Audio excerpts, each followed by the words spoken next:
Muito bem. Eu estava outro dia acompanhando uma transmissão ao vivo do canal Terça Livre, o canal jornalístico. Hoje eu acompanho mais eles. Há uns 2 anos atrás não acompanhava tanto. Eu acredito que agora eles estejam mais maduros para o trabalho jornalístico, né? Depois de tudo que passaram ali, as perseguições, né?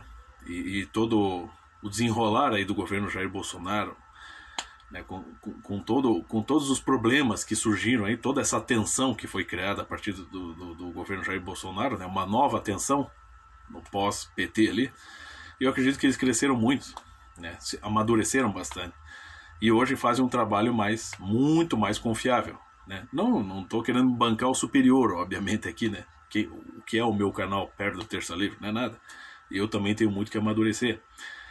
Mas entre os colaboradores, vamos dizer, os colaboradores do professor Olavo de Carvalho e apoiadores do atual governo, apoiadores assim, pessoas maduras, pessoas mais sensatas, que apoiam esse governo porque não tem outro melhor e sabem tecer as devidas críticas a esse governo, as chamadas de atenção, e também tem a sua autocrítica com relação ao seu próprio trabalho. Então eu acredito que dentro desse grupo de colaboradores, o Terça Livre está se saindo melhor, em termos jornalísticos. Claro, você tem ali o Senso em Comum, você tem aquele Leandro Ruschel, você tem aquele Bernardo Kuster, indiretamente você tem ali o próprio Rodrigo Constantino e diversos outros canais de maior ou menor porte que procuram transmitir uma verdade mais consistente a respeito, né, das atualidades políticas e culturais no Brasil, né?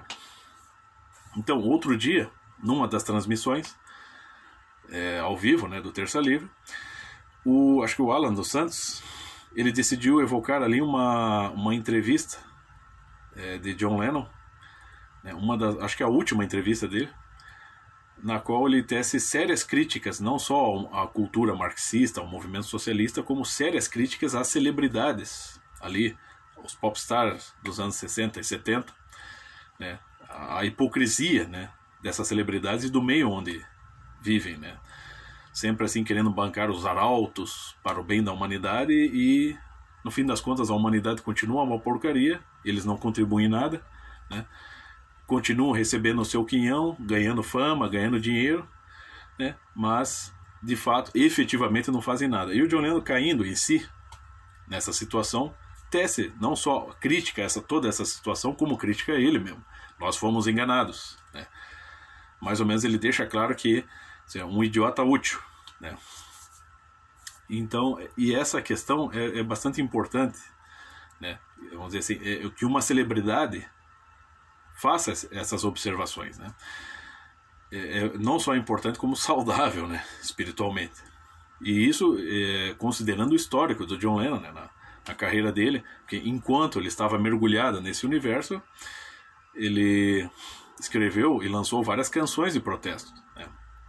A Imagine, né, que é a mais famosa, mas é a cereja do bolo, é uma baladinha suave que tenta glamourizar ali a anarquia, o ateísmo, enfim, o comunismo.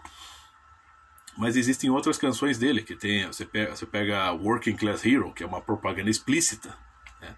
O marxismo, Revolution, que é uma propaganda marxista, tem Power to the People, Woman is the Nigger of the World.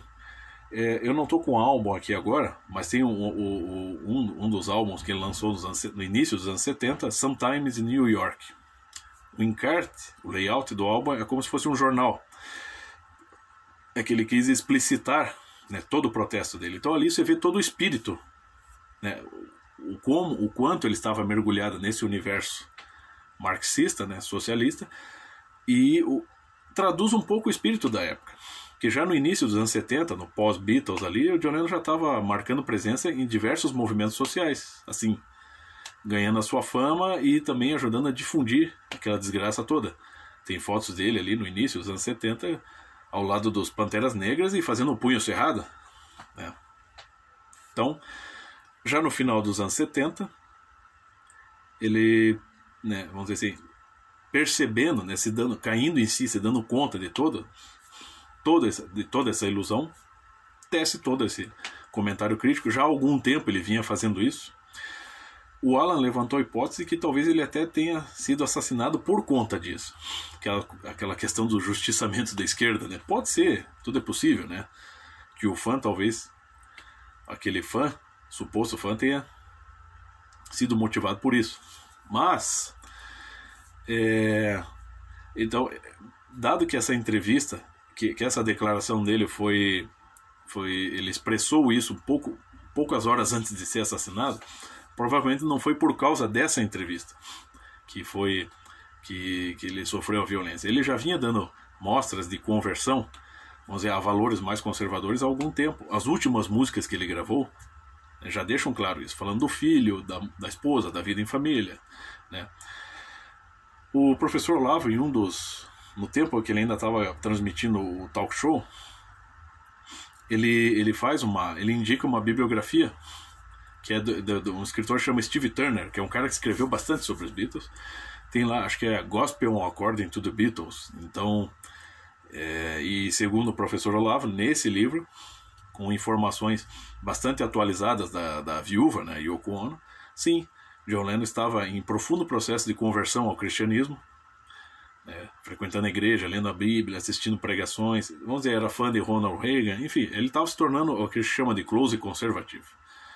Então era o cara que estava nadando na contramão de todas as tendências das celebridades, desse mundo, né, de celebridades aí, né, que estão sempre os arautos da humanidade. E então isso pode ter, sim, resultado, né, numa perseguição injusta sobre ele, né? A entrevista, na verdade, que ele falou, ela é uma entrevista de fato, ele tem razão. Eles tentam não mostrar essa entrevista dele. Tenta-se fazer vista grossa a isso, né? E diversas biografias mais atualizadas dele, a gente lê bastante aqui, a gente vê que eles dificilmente tocam nesse assunto. Mas na época como ela foi uma entrevista, saiu em áudio, né? Um disquinho pequenininho, tem aqui. E saiu nessa revista aqui, ó, Som 3, na época que ele foi assassinado, né, no ano que ele foi assassinado. Você tem o trecho aqui, de fato, ele citando aqui exatamente aquele trecho ali, aquele áudio aqui, né? Traduzido quando ele... imaginemos um futuro bom, né? As pessoas querendo mandar no seu futuro, querendo, né, determinar o seu futuro. O homem é o que ele está vivendo naquele momento, né? Então ele cita Aldous Huxley e George Orwell quando escreveu 1984. Você olha a vida de Orwell, era tudo tortura, isso e aquilo. Ele foi criado em um certo ambiente, numa sociedade dominada por homens, cheios de valores marxistas, entre outros, né? Toda aquela geração é dos anos 30, e todos eles viram seus sonhos virarem pó, né? Aqueles sonhos de um mundo socialista viraram pó, né? Viraram pó e guerra, né, como ele coloca aqui. E depois escreveram, né, esses livros transmitindo, né, de forma glamurosa esse horroroso grande irmão, monstros controlados por robôs, né? Então ele tece essa crítica e mostra que sim, um processo de conversão profundo a valores mais concretos e melhores estava ocorrendo no interior dele. O problema, o que eu acho que estraga muito assim nesse ambiente, né, de redes sociais, de YouTube, são os Olavetes, né? Os Olavetes, o que eu qualifico, são aqueles alunos do professor Olavo que não pensam, que não foram feitos para estudar, que não têm capacidade intelectual. Devem ter capacidade intelectual, mas não a usam. Não usam, né? Então são os tipinhos que falam, eles são papagaios. Eles apenas repetem, ou no máximo, produzem pastiches do que o professor Olavo explica, ensina, escreve, né? E são pessoas de imaginação muito curtinha. Eles não são capazes de considerar a coisa no todo. O professor Olavo fez elogios ao John Lennon no passado e há pouco tempo atrás fez muitas críticas.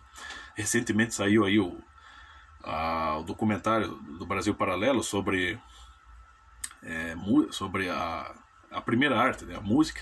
E lá você tem um capítulo especial sobre os Beatles, claro, tecendo críticas. Mas você vê que eles consideram a coisa. Eles estudam, né? Não há necessidade de ser fã. Aqui nós somos fãs, gostamos, mas não há necessidade de ser fã. Isso aqui é material histórico, isso aqui é informação, para você compreender como é que a coisa como as coisas ocorreram, entendeu? Mas o que eu já vi, cara, eu já vi o Olavete aí nas redes sociais, né, para querer atacar, assim, o Olavete, assim, você fala John Lennon pro cara, o cara já, ai, John Lennon, ai, Imagine, ai, marxismo cultural, ai, nova ordem mundial. Eles não sabem raciocinar, eles só falam por clichê, entendeu? É que nem esses idiotas que fazem oposição ao governo, que ficam gado, negacionista, terraplanista, obscurantista. É só assim, é a mesma coisa, é só o polo oposto. É um bando de incompetente, entendeu? Então eles não sabem considerar a coisa no todo, né? E isso acaba assim vulgarizando, né? Toda uma discussão que poderia ser mais rica, mais profunda, acaba sendo vulgarizada. Isso acontece um pouco ali na equipe ali do Senso em Comum, né? Aquele Flávio ali, né? Que são todos são caras inteligentes, claro, eu gosto bastante, admiro ali o trabalho do Flávio, mas o cara tem, como eu disse, o cara tem um ranço assim irracional, né? Se o cara tivesse críticas a isso, por exemplo, ao John Lennon, aos Beatles, não, mas o cara tem, tipo, ele tem um ranço, né? Ai, Beatles é uma merda, tá sempre assim, sabe? Então não tem maturidade. Já os caras ali do Terça Livre são mais maduros, estão puxando para, vamos dizer assim, para enriquecer o debate e para, vamos dizer assim, tocar em diversos setores onde uma conversão ocorre, uma conversão para o bem ocorre. Cito até aí essa situação do John Lennon, e é isso que está certo, né? Agora não esses Olavetes, que o cara põe lá uma imagem de John Lennon e outra do Stalin do lado, como se fossem personalidades assim, equivalentes. Quer dizer, o cara sem noção, né? Cara, eu não faço isso nem com Paulo Freire. Paulo Freire morreu iludido. Ele morreu, sim, acreditando que Mao Tse-tung, Stalin, Lenin eram grandes homens da humanidade. O John Lennon não morreu assim, ele morreu percebendo toda essa merda, entendeu? Então existe uma diferença. Mas esse pessoal, eles não têm noção das coisas. Eles simplesmente querem bancar os puritanos, entendeu? E não fazem mais do que papagaiar. Então tá aí. Parabéns ao Terça Livre, puxando dados de todas as fontes para mostrar, sim, que existe sempre uma esperança em todos os lugares de uma conversão para o bem. Era isso.